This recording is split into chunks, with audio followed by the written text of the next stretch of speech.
I guess one of my vices that I engage in, much to my wife's dismay, is I've been hooked for years on MASH. And if you have ever watched MASH, you know who Radar is. Radar was accused and, well, actually proved to be what we would call clairvoyant, because he knows what's going to happen before it happens. And so I'm wondering if maybe you have a relationship with someone that there are times when you already know what they're thinking before they ever say a word. John, is Marcia ever able to know what you're thinking before you say a word? I don't know. It's always a mystery, isn't it, Marcia? In Matthew chapter 6, verse 8, in the instruction that Jesus gives about prayer, he says, "Do not be like them, for your Father knows what you need before you ask Him." And so if we use that term, which is probably highly inappropriate, we would say that God knows what we're thinking. Not only what we're thinking, but He knows what we need, and He even knows more of what we need than we do. We know what we want, but so often we don't have a clue what it is we need. But He does.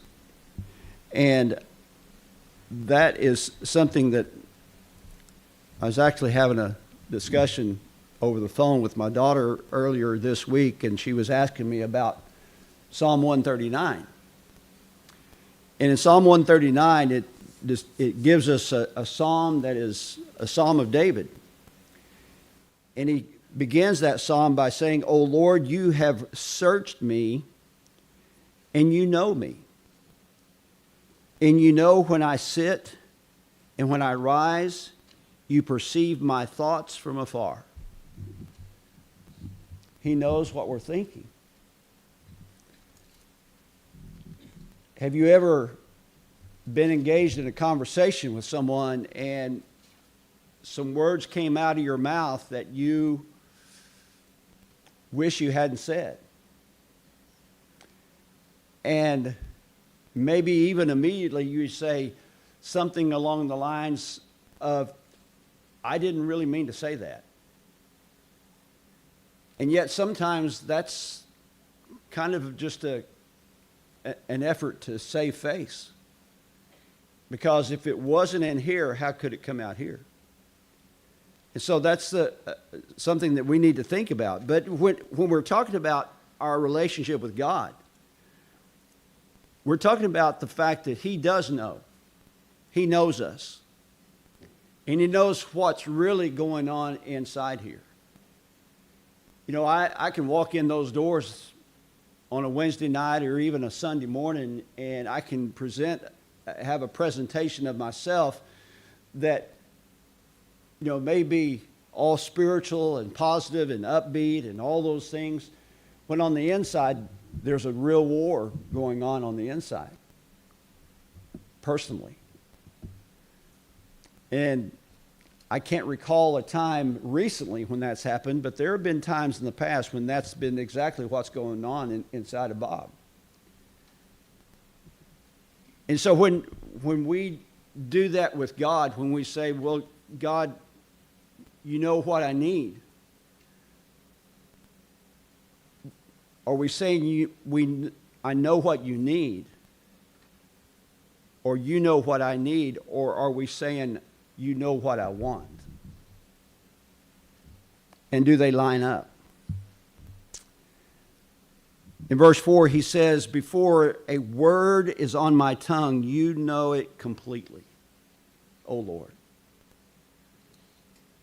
And that's the tough part, isn't it? You know, I don't really like it when the person I live with says, I know what you're thinking. What I hate about it is that she does. She knows what I'm thinking because she knows me that well. And as well as she does know me, God knows me even better. And so when whatever words come out of my mouth or whatever words are in my mind that maybe don't make it past my lips, God still knows that that thought is in there. He knows me. He knows my heart. So when we say those things, verse 6 says, such knowledge is too wonderful for me, too lofty for me to attain. And he's talking about the fact that this knowledge really is designed to be two ways. We know that God knows our hearts. He knows what we're thinking. But do you know God? Do you know Him well enough? He has revealed Himself plenty so that we know what God wants. And are we willing to comply? Well, I know what I'm supposed to do, but I know I'm not supposed to gossip, but did you hear what happened?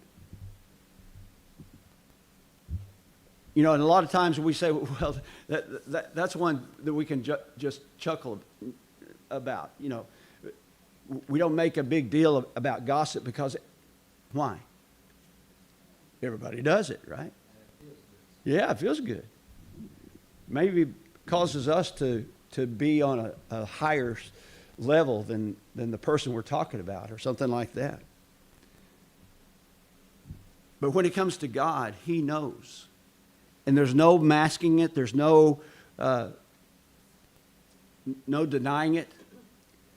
And yet, He also wants, as well as He knows us, He wants us to know Him.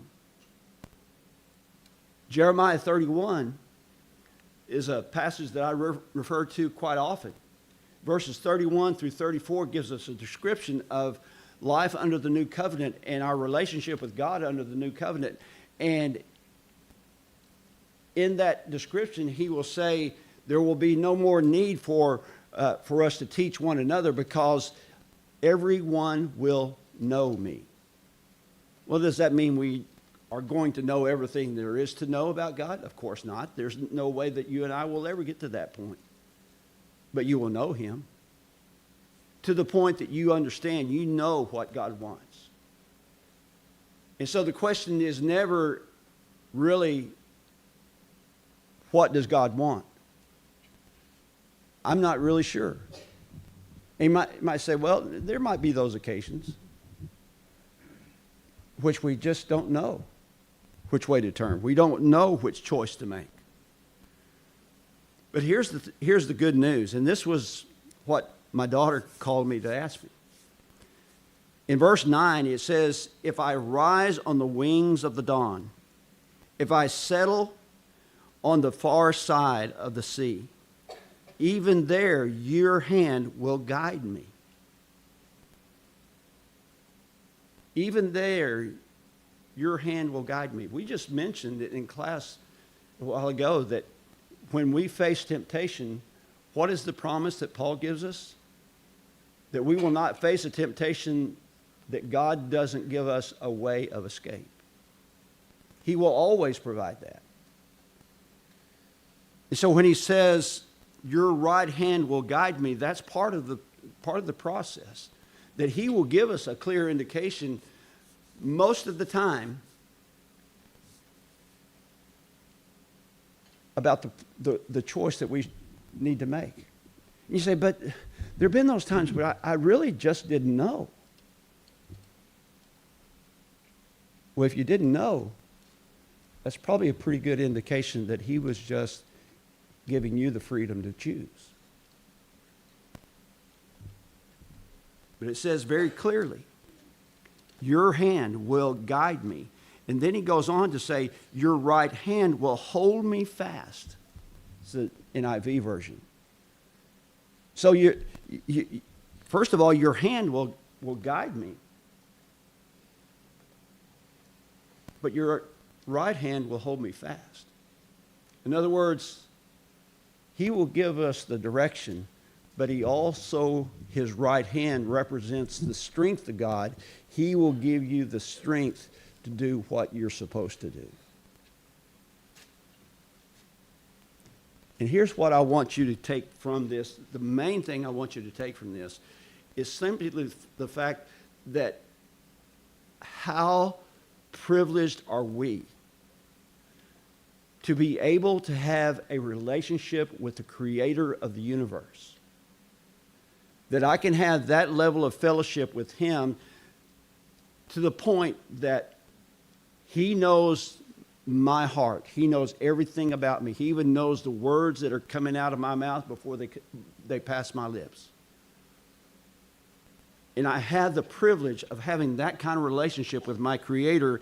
And he says to me, on the flip side, he says, I'm going to show you the direction. I'm going to give you direction, and I'm going to give you the direction, and my right hand is going to give you the strength to make the right choice. That's the kind of God we serve. And I'm thankful. I don't know about you. That gives me strength. That gives me assurance of not only who God is from the standpoint that why would he pay attention to my thoughts? Why would he care about my thoughts? And that is because he loves me, and I haven't even thought about the level of his love that he has for me. That he would pay attention to me. And it's not just me. It's every single person in this room, every single person that appeals to him, that wants to know him. He will say to you, I know your thoughts, and I know your words. And here's what I'm going to do. I'm going to give you the direction for your life, and I'm going to give you the strength to make the right choices. I kind of like that. That's reassuring to me. That's comforting. That gives me strength to face situations that I otherwise wouldn't know beans about how to deal with it. But I know that I have a God who is at my side, who has given me direction and given me strength for the next step. This evening, if you're not a Christian, that's the God that you have the opportunity to have a relationship with him through Jesus Christ, through your obedience to him. If you are a Christian this evening and maybe you're struggling with something, that's the God we serve. That's the God that is willing and ready for you to be strengthened in your relationship with him, strengthened for the next day, strengthened for the next step in your life. And this evening, if we can help you and pray for you in that regard, we'd love to be able to do that too. But if you have any need to respond, we invite you to come while we stand and while we sing.